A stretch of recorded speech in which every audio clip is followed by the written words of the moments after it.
রেখো না মনেতে ভয় বান্দা খোদার, দূর হয়ে যাবে বাধা সব।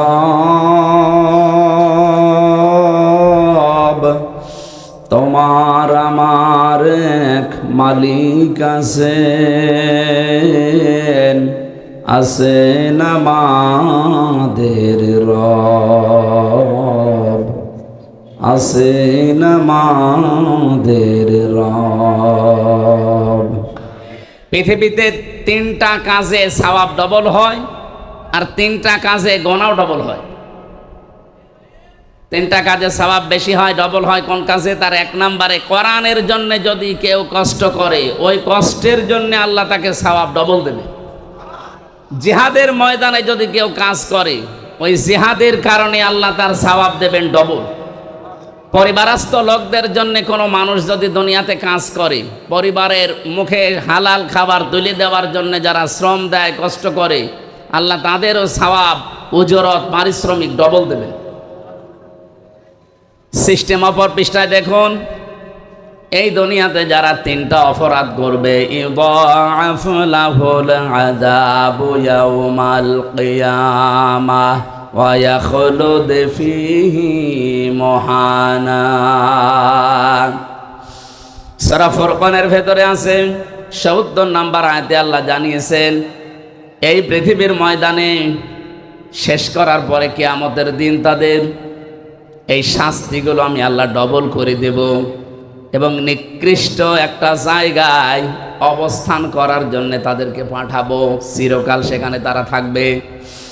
এই যে 3টা অপরাধের শাস্তি ডবল হবে, আমাদের জীবনে যেন এগুলো না আসে। ওয়াল্লাযীনা লা ইয়াদউনা মা'আল্লাহি ইলাহান আখার। 1 নম্বরে দুনিয়াতে যারা আল্লাহকে ডাকে কিন্তু তার পাশাপাশি অন্য কাউকে ডাকে। আপনি আল্লাহকে একেবারেই ডাকে না তা না। ওয়াল্লাযীনা লা ইয়াদউনা মা'আল্লাহ, মা মানে সঙ্গে সাথে, আল্লাহকে ডাকে ইলাহান আখারা, কিন্তু অন্য কাউকে এর সাথে তারা জুড়ে দেয়। আর এই গণাটা সবচাইতে বেশি বাংলাদেশ আর ভারতে। কি ঘুমাচ্ছেন আপনারা? আজকে থেকে আপনি আল্লাহকে ডাকবেন, পাশাপাশি অন্য কাউকে আর ডাকা যাবে না। বিভিন্ন দরগায় দরগায়, বিভিন্ন মাজারে, কত জায়গায় দেখবেন দরবারে আল্লাহকে ডাকছে, পাশাপাশি আর একজনকে জুড়ে দেয়। এটা ব্রাহ্মণবাড়িয়া, কুমিল্লা এলাকায় বেশি পাবেন। কিছুক্ষণ আল্লাহর নামে ডাকাডাকি করার পরে দেখবেন ইয়া আলী বাবা, শাহ আলী বাবা, কেল্লা বাবা, ফতে বাবা, খাজা বাবা, ন্যাংটা বাবা পর্যন্ত বলে। একটা মানুষ যদি ন্যাংটা হয়, ওরে দেখলে আপনি বাবা বলবেন না তাড়িয়ে দেবেন? এই যে আপনি আল্লাহর নামের পাশাপাশি কিছুক্ষণ পরে অন্য কাউকে ডাকলেন, আপনার শাস্তি ডবল হবে। আপনি বুঝে ডাকেন আর না বুঝে ডাকেন। যেহেতু এতদিন অনেকে জানতেন না, আজকে জানলেন। এমনকি সূরা আরাফের ভেতরে কড়া নিষেধ, ওয়ালিল্লাহিল আসমাউল হুসনা ফাদউহু বিহা ওয়া দারুল্লাযীনা ইলহিদুনা ফি আসমাই। সূরা আরাফের 181 নম্বর আয়াতে আছে, রব্বুল আলামিন বলেন, এই পৃথিবীর ময়দানে আমার বহু সুন্দর সুন্দর নাম আমি পাঠিয়েছি, ডাকো, যে নামে পারে ডাকো। কিন্তু সাবধান, আমার নামকে যারা ইলহাদ করে, যারা পরিবর্ধন করে দেয়, উল্টা পাল্টা করে ডাকে, তাদের সাথে ডাকবা না। এই জন্য আল্লাহকে ডাকতে হলে তার নির্ধারিত যে নামগুলো আছে, আল্লাহর নাম আছে তাফসিরের ভেতরে প্রায় 5000, আর ওই কায়দা পড়তে গিয়ে পাবেন কমপক্ষে 99টা। যে কোনো নামে আমরা ডাকতে পারি আল্লাহকে। ইয়া রহমান বলেন, ইয়া রহিম বলেন, ইয়া গফর বলেন, ইয়া গফফার বলেন, কিন্তু ইয়া আলী বাবা বলা যাবে? বলেন বলেন। আপনি আল্লাহর জিকির করতে হলেও স্পষ্টভাবে করবেন, এলহাদ যেন না হয়। আল্লাহু আকবার বলবেন, শুধু আকবার আকবার বলে জিকির নেই। সুবহান আল্লাহ বলে জিকির করা লাগবে, সুবহান বলে কোনো জিকির নেই। আলহামদুলিল্লাহ শুধু আলহামদ বলে হবে না, লা ইলাহা ইল্লাল্লাহ, লাইলা লাইলা কোনো জিকির নেই, আছে? বলেন বলেন, এই কালিমাকে খণ্ডন করা যাবে না, পুরাপুরি করবেন। লা ইলাহা ইল্লাল্লাহ, জবান খুলে কালিমাটা পড়েন। লা ইলাহা ইল্লাল্লাহ, লা ইলাহা, লা ইলাহা ইল্লাল্লাহ, লা ইলাহা ইল্লাল্লাহ মুহাম্মাদুর রাসূলুল্লাহ। জিকিরের যে চারটা শব্দ বললাম, যদি জিকির করতে চান জীবনে এই চারটা শব্দ দিয়ে করবেন। সুবহানাল্লাহ, আলহামদুলিল্লাহ, আল্লাহু আকবার, লা ইলাহা। এর বাইরে কোনো শব্দ নেই জিকিরের, যদি থাকে ওটা দোয়া দরুদ। আল্লাহর নামের ব্যাপারে কোনো ছাড় নেই। আমার মনে হয় এই টাঙ্গাইল, এরপরে ঢাকা এলাকা, এগুলো এই সমস্যাটা একটু কম আছে। তারপরেও সচেতন করলাম, যদি এরকম কোনো ভ্রান্ত ধারণায় কেউ থাকেন, আপনার শাস্তি কিন্তু ডবল হবে। 2 নম্বরে ওয়াল্লাযীনা লা ইয়াদউনা মা'আল্লাহি ইলাহান আখরা ওয়া লা ইয়াকতুলুনা আন-নাফসাল্লাতী হারামাল্লাহু ইল্লা বিল হক। এই পৃথিবীতে যারা অন্যায়ভাবে মানুষকে হত্যা করে, এটা দেশে ছিল না? কিছু না করলেও 2732 জনের তালিকা সরকারিভাবে প্রকাশ হয়েছে। এইটা তো হত্যাকারী। আপনি হয় আপনি সরাসরি করেছেন অথবা ইঙ্গিত দিয়েছেন। কথা বলেন না কেন? এই জন্য হত্যার সাথে যারা জড়িত তাদের শাস্তি ডবল হবে। এখান থেকে যদি পরিত্রাণ পেতে চান, যারা হত্যার সাথে জড়িত, এই 54 বছরের হিসাবে বলছি, যারা হত্যার সাথে জড়িত মানুষকে অন্যায়ভাবে, 1 নম্বরে আপনি 10 বছর, 20 বছর, 30 বছর জেল খাটলেই মাপ পাবেন না। এটা সরকারের হিসাব। আর আল্লাহর হিসাব হচ্ছে, যাকে মেরে ফেলেছেন তার বাবার কাছে, তার ছেলের কাছে, তার মা বাবা, স্ত্রী, সন্তান, এদের কাছে আপনাকে মাপ চাওয়া লাগবে। ওরা যদি বলে না 50 লাখ টাকা দিতে হবে, আপনাকে তাই দেওয়া লাগবে। আমার কথা বোঝা গেছে? আমাদের দেশে যদি এটা থাকতো না, এই হত্যা কমে যেত। মানুষ মেরে ফেলে একেবারে অন্যায়ভাবে, পিটিয়ে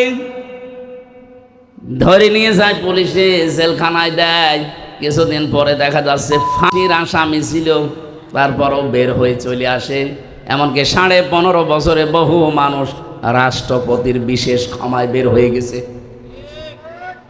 না, হত্যার যে বিচার, এটা বাংলাদেশে দরকার। আল্লাহ তো জানে মানুষের দুর্বল জায়গা কোনটা। এই অবৈধ হত্যা বন্ধ করার জন্য শুধু ওয়াজ করে সম্ভব না, এটা আইন পাশ করে ওটা কার্যকারী ভূমিকা দেওয়া দরকার। স্বাধীন হওয়ার পর থেকে যদি সংসদে এই আইনটা থাকতো, কুতিবা আলাইকুমুল কিসাসু ফিল কাতলা, তাহলে এই দেশে এই 54 বছরে যত অবৈধ হত্যা হয়েছে একটাও হতো না। আপনি জানেন অবৈধ একটা হত্যা করার পরে তার পরিবারের অবস্থা কি হয়। 3 নম্বরে ওয়ালা ইয়াসনুন, তারা জেনা করে না। এই জন্য জেনার শাস্তি কিন্তু ডবল। যারা দুনিয়াতে জেনা করবে, জেনা শুধু লজ্জা স্থানেরটাই না, হাতের আছে, মুখের আছে, চোখের আছে, হৃদয়ের আছে, বিভিন্ন জেনা আছে। এই জেনাগুলো থেকে আমরা মুক্ত থাকবো ইনশাআল্লাহ। তাহলে 3টা কাজে সওয়াবও হয় ডবল, 3টা কাজে শাস্তিও হয়। আল্লাহ আমাদেরকে মেনে চলার তৌফিক দিন, আমিন। আজকের তেলাওয়াতকৃত আয়াত আপনাদের পরিচিত সবাই, আমার মনে হয় অনেকেই মুখস্থই আছে। সূরা মাউন 7টা আয়াত দিয়েছেন আল্লাহ, গুরুত্বপূর্ণ কিছু তথ্য দিয়েছেন এই আয়াতের ভেতরে। আমার সবচাইতে আজকের আলোচনায় নিয়ে এসেছি ফাযালিকাল্লাযী ইয়াদউল ইয়াতীম, এই আয়াতটা আমরা আরম্ভ করছি কোরআন থেকে। টাঙ্গাইল ভাষে সূরা মাউন, মাউন শব্দের শাব্দিক অর্থ ব্যবহারিক জিনিসপত্র।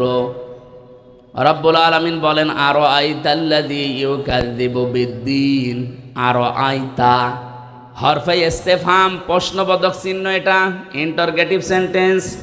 আল্লাহ প্রশ্ন দিচ্ছেন, হে নবী আপনি কি দেখেছেন ওই মানুষগুলো যারা কিয়ামতের দিন যে বিচার হবে এটা বিশ্বাস করে না, কিয়ামত যে আছে এটা বিশ্বাস করে না, আপনি কি এরকম মানুষ দেখেছেন? বিশ্ব নবী বলেন, কই, আমার সাথে যারা চলাফেরা করে, আমার আশপাশে থাকে, এদের ভেতরে তো আমি আচরণ পাই না। এরা তো মনে হয় যে কিয়ামতে বিশ্বাসী। এখানে আমরা যারা আছি কিয়ামত হবে বিশ্বাস নেই কার? হাত তোলেন তো। আছে? নেই। তার মানে এখানে নারী পুরুষ যারা আছি, অন্য ধর্মের হয়তো লোক নেই, এই জন্য আমরা বিশ্বাস করলাম যে কিয়ামত হবে। এমনকি হিন্দু ভাইরা যারা আছে তারা কিয়ামত হয়তো বিশ্বাস করে না, কিন্তু পুনরুত্থানে বিশ্বাস করে যে আমার আবার ওঠা লাগবে। এইটাই তো আমরা বিশ্বাস করি যে আমাদেরকে আবার ওঠা লাগবে। ওদের বিশ্বাস হচ্ছে পৃথিবীতে আমাদেরকে আবার ফেরত পাঠানো হবে আমাদের ভালো কাজ মন্দ কাজের কারণে। ভালো কাজ করলে ভালো ভালো মানুষ করে পাঠাবে, আর মন্দ কাজ করলে কুকুর সিগার বিড়াল করে পাঠাবে। তা আমাদের বিশ্বাস আমাদের মারা যাওয়ার পরে আবার ওঠা লাগবে। সুম্মা ইলাইনা তুরজাউন, এরপরে আবার ফিরে যাওয়া লাগবে আল্লাহর কাছে। সাহাবীরা জিজ্ঞাসা করলেন, হে নবী, এই আয়াতটা নাযিল হওয়ার পরে আল্লাহ কি আপনাকে আর কিছু জানিয়েছে? নবীজি বললেন, এ পর্যন্ত নাযিল হওয়ার পরে ফেরেশতা জিবরাইলের সাথে আমার কথোপকথন হচ্ছিল যে কই আমি তো কিয়ামতে অবিশ্বাসী মানুষ আমার সামনে পাই না, আমার আশপাশে যারা আছে এরা তো সব দেখি কিয়ামতে বিশ্বাসী। রব্বুল আলামিন বলেন, না ফাযালিকাল্লাযী ইয়াদউল ইয়াতীম, হে নবী কিয়ামত বিশ্বাস করে না ওই মানুষগুলো যারা এতিমের গলায় ধাক্কা দেয়। টাঙ্গাইলবাসী এতিম মানে কি? আমরা অনেকেই মনে করি মা বাবা যাদের নেই এরা এতিম। হুমায়ুন সাহেবের মা বাবা আছে, এটা এতিম। এতিম উনি, কিন্তু উনি বুড়ো এতিম। আমারও মা বাবা আছে, আমি তো আর এতিম না। এতিম কাকে বলে অনেকে আমরা জানি না। তমন শব্দ আমি একটা অভিধানে দেখেছিলাম, তমন শব্দ থেকে এই শব্দটা যদি এতাম, এটা আর একটা অভিধান। যার খাদ্যের জন্য হাহাকার, খাবারের জন্য যারা চেষ্টা চালিয়ে বেড়ায়, এই মানুষগুলোই এতিম। কোরআনে কারিমে সূরা বালাদের ভেতরে আমি তাফসীর পড়তে গিয়ে একটু আশ্চর্য হয়ে গেছি এখানে আমার নিজের কাছে। আল্লাহ পাক বলেন, দুনিয়াতে সফল হওয়ার জন্য কত মানুষ কত লাইনে কাজ করে। আপনি কি জানেন যারা সফল হবে তাদের কাজ দুনিয়ায় কি কি হবে? ফালাকতা হামাল আকাবাতা ওয়া মা দারাকা মাল আকাবা। হে নবী, ওরা গিরিপথ পাড়ি দিতে রাজি না, অথচ এই গিরিপথ, এই কঠিন দুর্গম পথ পার হয়ে আমি আল্লাহর জান্নাত অপেক্ষা করছে। তো পৃথিবীর অধিকাংশ মানুষ এই গিরিপথ, এই দুর্গম পথ পাড়ি দিতে রাজি না। আপনি কি জানেন সে পথটা কি? আকাবা নামে যে পথ, গিরিপথ দুর্গম, এটা কি আপনি কি জানেন? যেটা মানুষ পার হতে চায় না। ফাক্কু রাকাবা, এটা হচ্ছে দাসত্ব মুক্তিকরণ। এবার একটু খেয়াল করে দেখেন, বাংলাদেশে দল মত জাতি বর্ণ ধর্ম আমরা নির্বিশেষে যারা আছি, আমি হিসাব করে দেখলাম ৭৩টার উপরে দল এই দেশে আছে। কতগুলো বলেন বলেন? সব দলের কর্মসূচির ভেতরে সফলতার মাপকাঠি নেই। সফল দুনিয়া আখিরাতে যদি হতে চান তাহলে ফাক্কু রাকাবা, এইটা আপনার হাতে নেওয়া লাগবে। হে নবী, এই মানুষগুলো পৃথিবীতে মানুষের গোলামি থেকে, দাসত্ব থেকে যারা মুক্ত করার জন্য কাজ করে, আমি আল্লাহ বলছি উলাইকা আসহাবুল মাইমানা, এরা সৌভাগ্যশালী, এরা সফল। তাহলে ৭৩টা দলের যেই দলের কর্মসূচিতে মানুষকে মানুষের গোলামি থেকে, দাসত্ব থেকে মুক্ত করার জন্য যারা কাজ করছে তারা সফল। কথা বলছেন? আর আমি নিজে হিসাব করে দেখলাম, এই বাংলাদেশে এই কর্মসূচি প্রথমেই পালন করে জামাত ইসলামী। এরা চায় মানুষকে মানুষের গোলামি থেকে, দাসত্ব থেকে মুক্ত করে আল্লাহর গোলাম বানাতে। কারণ আল্লাহুল খালকু ওয়াল আমরু, জমিন বানিয়েছে আল্লাহ, এখানে সিদ্ধান্ত চলবে কার? কিছুদিন আগে একটা কমিশন রিপোর্ট দিয়েছিল, আমি দেখলাম ১৩টা কোরআনের আয়াতের বিরুদ্ধে তারা অবস্থান নিয়েছে। তার ভেতরে ১ নাম্বার এইটা, ওরা বলছে দেহ আমার, সিদ্ধান্ত আমার। দেহ আপনার হয় কি করে? আপনার বাবা আর মা শুধু বিছানায় ছিল, এতটুকুই শেষ। বাকি যা করার সব এই হামসা পর্যন্ত কে করেছে? বলেন বলেন। ফালিয়ানজুরিল ইনসানু মিম্মা খুলিক, খুলিকা মিম্মা আইন দাফিকি ইয়াখরুজু মিন বাইনিস সলবি ওয়াত তারাইব। রব্বুল আলামিন বলেন, হে পৃথিবীর মানুষেরা, একটু নজর করে দেখো না কি দিয়ে বানালাম।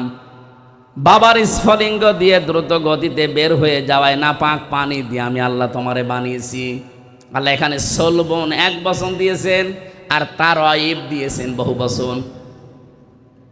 আরবি গ্রামার আমি পড়েছি, এই অভিধানগুলো দেখতে গিয়ে দেখলাম সলবন এটা পুরুষের লজ্জাস্থানকে বলে, আর তারাইব এটা মেয়েদের লজ্জাস্থানকে বলে।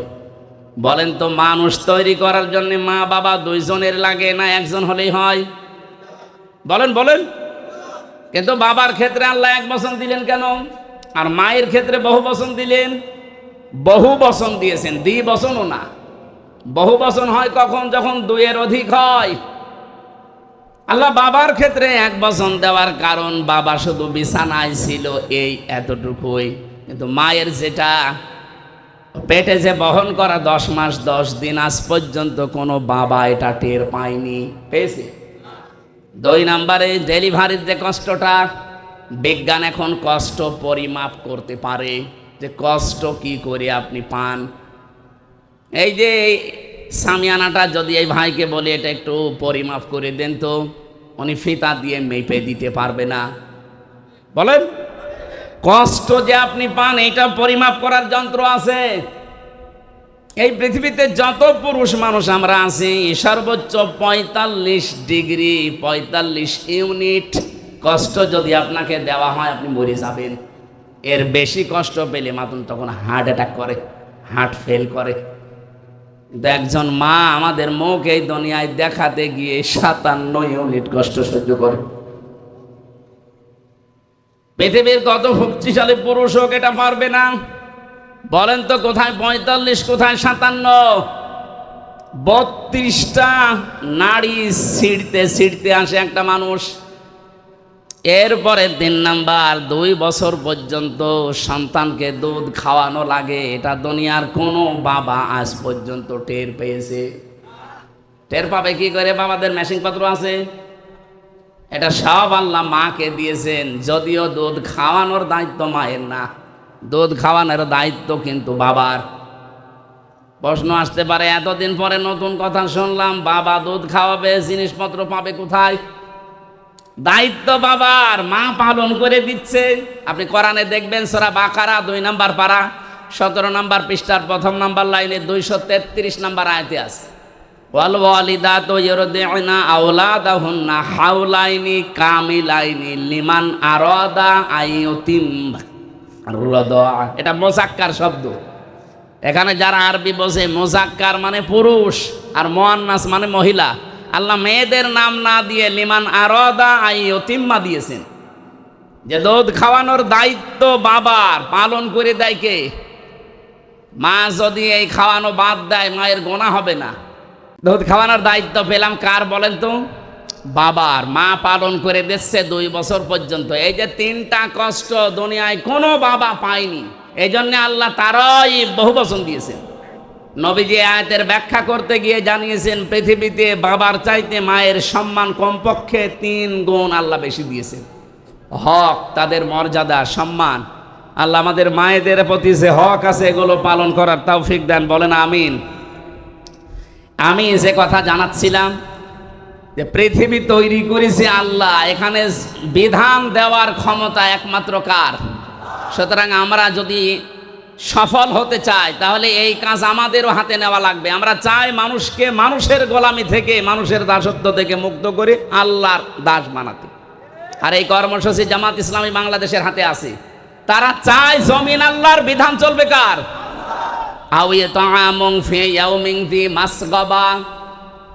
যে মানুষগুলো অসহায় নিঃস্ব, তাদের খাবারের ব্যবস্থা যারা করে, এই কর্মসূচিও আমরা দেখি যারা একামতে দিনের দায়িত্ব পালন করে তাদের আছে। আগস্টের 5 তারিখের পরে কত জায়গায় বন্যা, জলোচ্ছ্বাস, কত জায়গায় দুর্ভিক্ষ পর্যন্ত লেগেছিল ওই ফেনীতে, কুড়িগ্রামে। এই দেশে সবাই কম বেশি চেষ্টা চালিয়েছে, বাংলাদেশ জামাত ইসলামী সর্বোচ্চ নিয়ে গিয়ে গেছে। কারণ তারা জানে সফল হতে হলে এই কর্মসূচি হাতে নেওয়া লাগবে। আমিরে জামাতের কর্মজীবন দেখেননি আপনারা? এটা মুরব্বী মানুষ, 60, 62, 64 বছর বয়স, দাড়িগুলো পেকে, চুল পেকে সাদা হয়ে গেছে।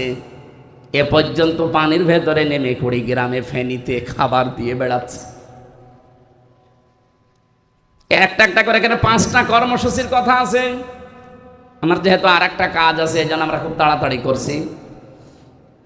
কিয়ামত তারা বিশ্বাস করে না যারা এতিমের গলায় ধাক্কা দেয়, এতিমের খাবারের ব্যবস্থা করে না।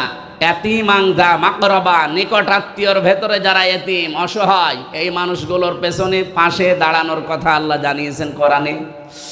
এরপরে ফাযালিকাল্লাযী ইয়াদউল ইয়াতীম দেওয়ার পরে দিয়েছেন ওয়ালা ইয়াহুদ্দু আলা তুআমিল মিসকিন। হে নবী, যারা মিসকিনকে খাবার দেয় না, এখানে সাকান থেকে এসেছে শব্দটা।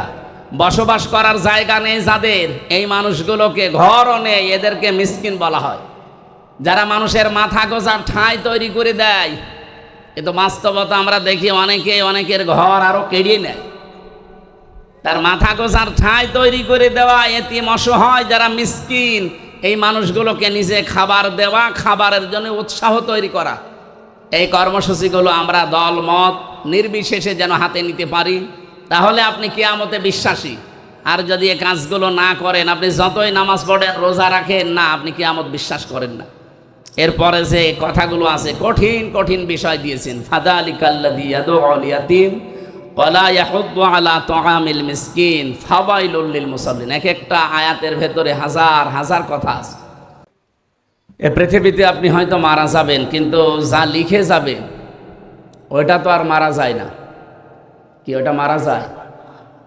ওটা দিয়ে আফসোস করবে মানুষ। হাত্তা ইদা জাআতুহুমুস সাআতু বাগতাতান ক্বালু ইয়া হাসরাতানা আলা মা ফাররাতনা ফিহা। হঠাৎ করে যখন তাদের কাছে, এখানে সাআতুনের অর্থ দুইটা, একটা কিয়ামত আর একটা মৃত্যু। যখন মরণ চলে আসবে তাদের কাছে, তার পেছনের জীবনের দিকে একটু ঘাড় ঘুরিয়ে দেখবে আর আফসোস করবে যে কি পাঠিয়েছি। আহুম ইয়াহমিলুনা আওযারহুম আলা যুহুরিহিম। তারা কিয়ামতের ময়দানে বহন করে নিয়ে বেড়াবে তাদের পাপের বোঝাগুলো একটার পরে একটা। যেহেতু ঝাড় মানে বোঝা, আর আওজার এটা বহু বছর। এই জন্য লেখক যারা, সাংবাদিক যারা, ইউটিউবার যারা, এই সমস্ত মানুষদেরকে বলছি, যা লিখবেন, যা প্রচার করবেন, চিন্তা ভাবনা করে করেন। কারণ এইটাই আপনাকে জান্নাতে নিয়ে যাবে, অথবা এইটাই আপনাকে জাহান্নামে নিয়ে যাবে। আপনি একটু চিন্তা করেন তো, পৃথিবীতে সর্বপ্রথম কিন্তু আল্লাহ এই লিখা জিনিসের নাম দিয়েছেন কলম। পৃথিবীর সর্বপ্রথম তৈরি করা জিনিসের নাম কি? বলেন বলেন। আমরা অনেকে জানি যে আউয়ালু মা খালাকাল্লাহু নূরি, সর্বপ্রথম আল্লাহ নবীর নূর বানিয়েছে। না, এটা জাল হাদিস। এটা হাদিসের নামে জালিয়াতি, অথবা এর সনদ মতন ঠিক নেই।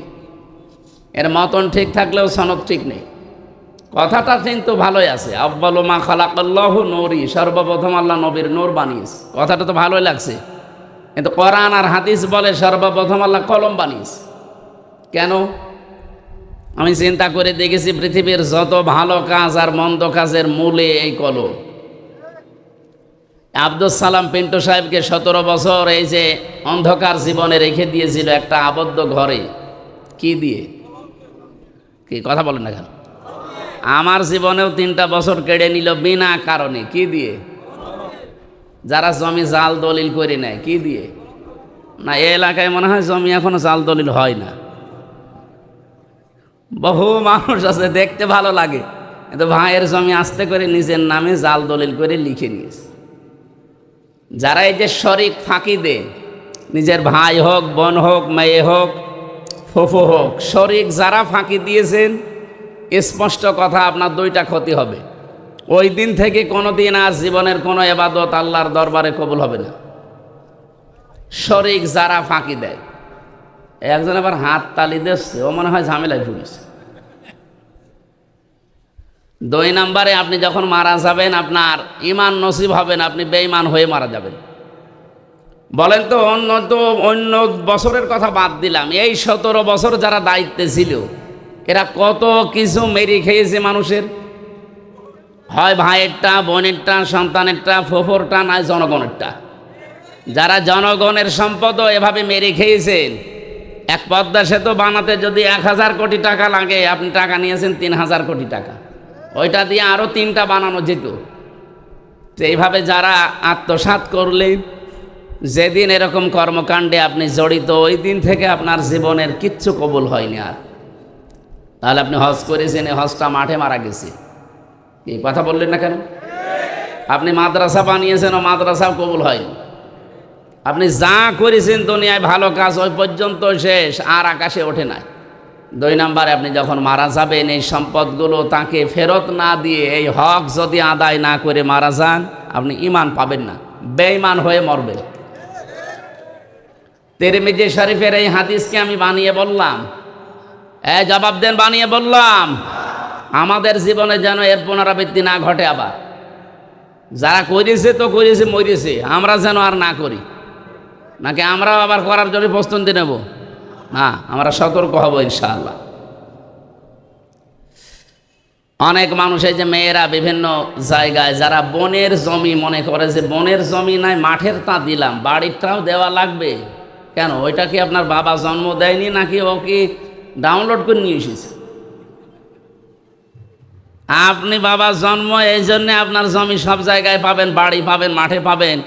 আর ও মেয়েটা, ওটা আপনার বোন না, ওরে আপনার বাবা জন্ম দেয়নি।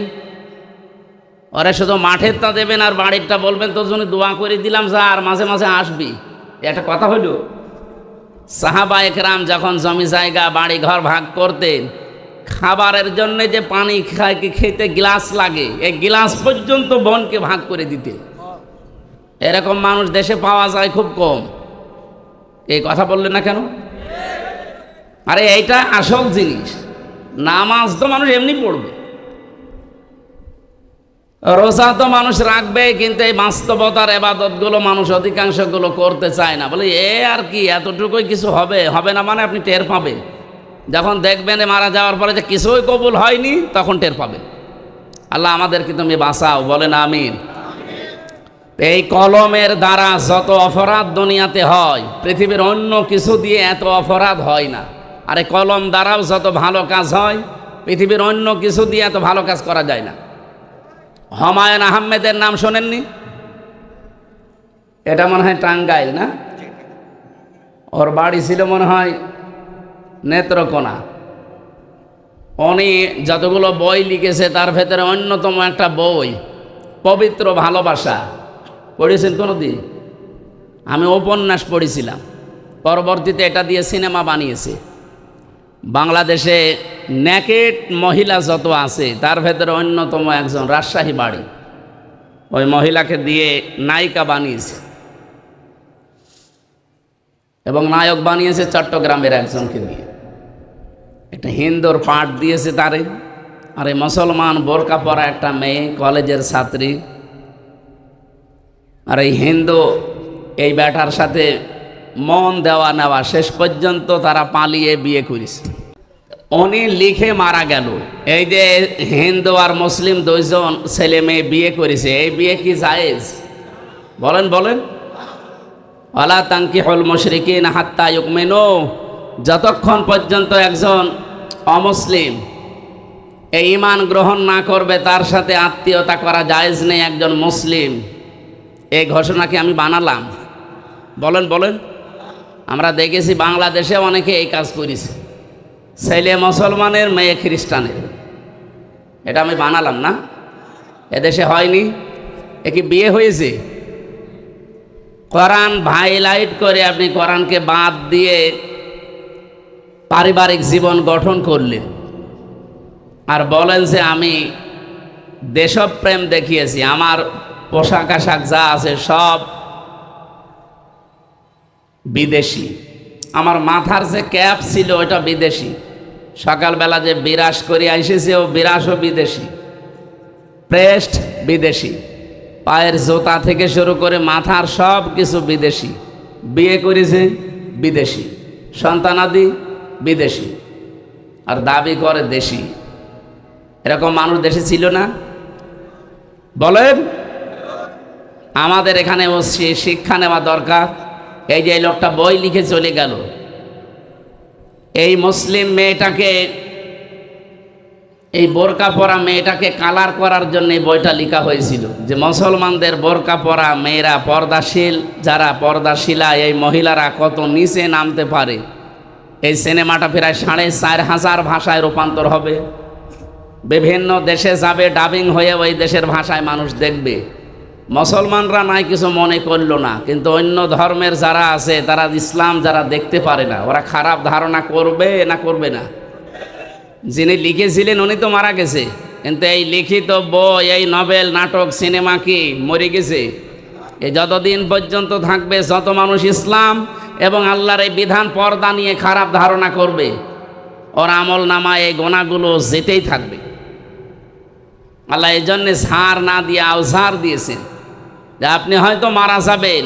আমার এই যে 33 বছর বয়স, 33 বছরে যদি আমি 33 মন গোনা করে মারা যাই, ওই গোনার বোঝা আল্লাহ আমার মাথার উপরে চাপিয়ে দিলে তো আমার বিচার শেষ হয়ে যাওয়ার কথা। কিন্তু আমার মাথার উপর যদি কিয়ামত আসতে আসতে 33,000 মন গোনা আল্লাহ চাপিয়ে দেয়, আমার কথার অর্থ বুঝেছেন? ওই যে উনি কলম দিয়ে যে লিখেছিল মারা গেল, উনি হয়তো মারা গেছে 70-80 বছর বয়সে, 80 মন গোনা নিয়ে। কিয়ামত আসতে আসতে এটা 80,000 মন হবে না? এরকম কোনো কাজে যেন আমরা জড়িত না হয়। খালি সাদগায়ে জারিয়ার নাম শুনি, এর পাশাপাশি যে গোনায়ে জারিয়াও আছে অনেকে আমরা জানি না। খালি সাদগায়ে জারিয়া আছে, গোনায়ে জারিয়া নেই। এজন্য আমার কথা ছিল, সর্বপ্রথম আল্লাহ যেহেতু কলম বানিয়েছে, আর কলম দিয়েই যত ভালো কাজ এবং মন্দ কাজের সূচনা হয়, আমরা কলমের ব্যবহার সঠিকভাবে করতে চাই। আগামীতে কোনো জায়গায় কোনো কিছু লিখলে সঠিকটা লিখবে।